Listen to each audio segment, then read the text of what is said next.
Hi, welcome back. Judy here, and we're continuing in our explanation and demonstration of the next two blocks for the month of March. And Hannah's hut, we just explained, and now we're going to do, I'm going to start with it because we're doing a similar technique on Hannah's hut and on the sailboat. Sounds confusing at first, but I think you'll get it in 2 seconds. You're going to cut a 1-inch strip of your fusible web, and remember, unless we say ultra, you're always going to use your regular lightweight fusible. Okay, what you're going to do with this, it says to get your blue, and to lay a piece on this one, it says measure down 2 inches, draw a line, and then you're going to put your piece on here. Got it? Now there's a reason for that, why we're going down the 2 inches, and then you're going to draw a gentle wave. Don't stress over this. Got grandkids, let them do it. Same thing we're doing on the on the hut. In the sand, we want it to look like, it just looks better than a straight line.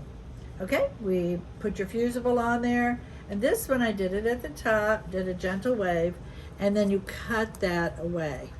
Okay, so that'll get discarded. This one, if you look at it now, I had the mark on it there that this was the top. This was my 7 by 14 inch piece. That's what's in your bag. All right, so we don't need that anymore. We've cut it away, and we're going to expose the fusible. I'm not going to take it all off now, but I would take, I've ironed it on. You can see, no, you probably can't, but it's shiny there. So I will take that away. I will lay that, and I have directions on where to position it. You want to be sure your block is big enough. This is directional, so be sure you don't have the clouds upside down.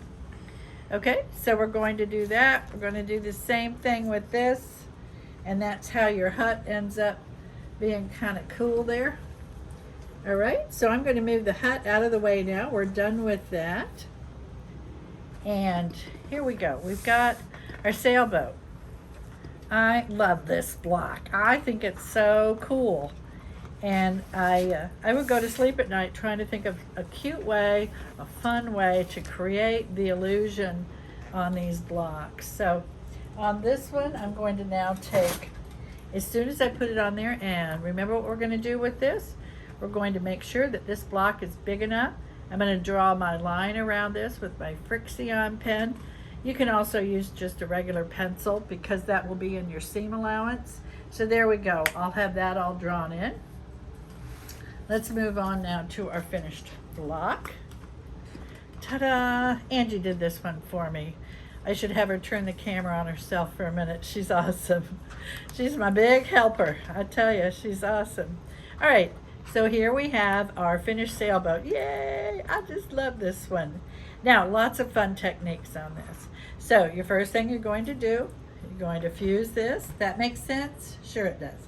You can leave a little bit of an opening here and slip that boat down in there.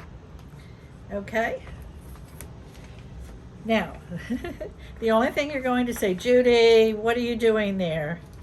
We're going to start with, just like you do, you're going to trace all your pieces. We've got our orange flag. You know, if you have a different color flag you want to make, if you have a family flag, go ahead and feel free to change that out. We've got our white in there. I always give you plenty of fabric. Don't ever want you to have to say, oh, it's not enough. And here's our boat. So there's your boat. Got that all done. Now, you ready? This is fun. I wanted every sailboat that I looked at was slanted. So again, as I go to sleep at night, I think, how can I make those slanted and have it be fun and easy? So let's look at your directions. You're going to cut your strips. Here we go. You're going to cut, I better read it right side up. You get 2 8-inch pieces of fabric. This is what you have left over. So I always make sure you have plenty of fabric left over. You're going to cut 3 1.5 by 8-inch strips of fabric. And then you're going to take and sew them together, recessing each one 1/2 inch. I can't explain it more than I can show it to you. Make sense? Iron your fabric towards the blue. Well, we don't have blue. This one is red. My original quilt was blue. All right, and then I've got them all ironed, you can see. And the reason you do that is to keep it from shadowing. And here is our boat. And now we're going to cut that out with your scissors right on that line. I'm not going to do it, but you just take and cut that out right on your line.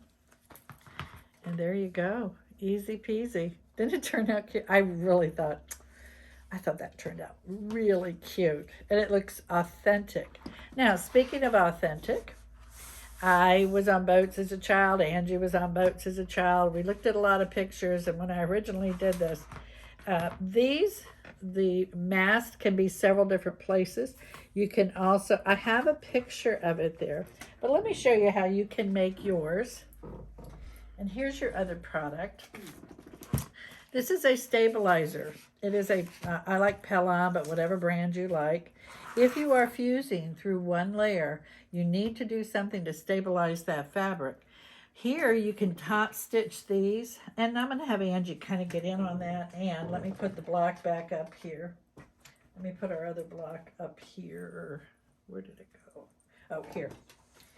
I want you to see, when you are stitching, you want to be sure, and if it's going through a layer with a fusible web on it, you're fine. It's not going to pucker, but if we started stitching right on this fabric, it would pucker. So you're going to have to play with it a little bit, make sure you've got it in the right location. But on the back of your fabric, you're going to, and Angie started to tear it away here, and you've got this in your package. You're going to lay this on the back. It doesn't iron on or anything. You're just going to pin it, and just make sure you don't hit it with your with your stitching foot. So you're going to pin that on there. And then you're going to play with your machine. So what I did, excuse me, here. What I did, I got, some of my scrap fabric out, and I started playing. I wanted a tight zigzag in gray thread or silver, whatever you have. So I started playing with it here. Make yourself some notes about what size it is. We tried brown, but in the end, it kind of looks like aluminum or silver, and that seemed to work. So do a little bit of playing. If you double up your fabric, you won't have to use your stabilizer on that. And that's all you need. The rest is just fused on. We did a little buttonhole applique along here once we fused it down there. Now, how cute are those? I love this month. A little bit more play that we did on the windows. We are in search of teeny tiny buttons. So if you, we're going to find them, but you could draw a little bit of, just get some felt tip markers. You could even practice drawing it with your disappearing pen here. And we thought it'd be cute to add, if you want to add shutters, if you want to add some flowers, but do some decorative stitching on those. Have a little fun. I think you're going to do great this month. If you have any problems, you just email me. Happy to answer that. And looking forward to little paper piecing next month. Just a taste of it. A few of the blocks have that in there. I'm having a lot of fun, and I certainly appreciate. We're almost 30 in our block of the month. It is full now, and thanks for joining the fun. Have a fun month. Email me if you have any questions. Take care. Bye-bye.